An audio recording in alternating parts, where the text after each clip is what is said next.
hindi. Hindi. Meron kang iuuwi. Paul, meron.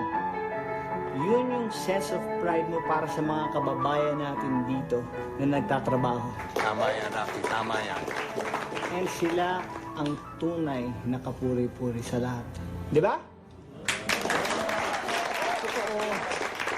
Minsan, madalas nakakagawa tayo ng mga pagkakamali. Parang nakakalimutan na natin yung mga pinangarap natin sa buhay. Yung mga pinangako natin gawin. Tas kadalasan pa, nasasaktan mo pa kung sino yung mahal mo.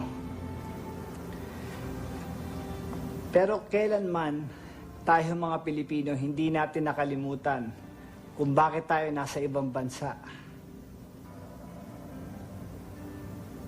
Nandito tayo para sa mga mahal natin sa buhay.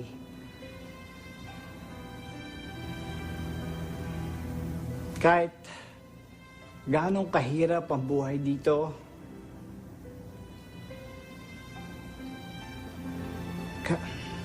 kahit ganong kalungkot, titiisin natin yon para lang mapaligaya natin yung mga mahal natin sa buhay. Sa bawat patak ng pawis natin, ng luha natin, ano nyo, ang kapalit lang nun, yun lang simpleng ngiti. Yun lang simpleng ngiti na galing sa kanila. So, kahit magkawatak-watak tayo mga Pilipino, hindi tayo magkita-kita, iisa lang naman talaga ang hangad natin.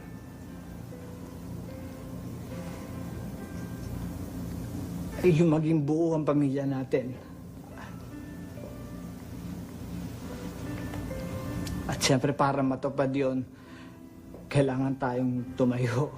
Pagkatapos natin matapa para matupad natin yung mga pangarap nila. May kasabihan nga ang Pilipino, kahit sa mong lugar dalhin sa buong mundo,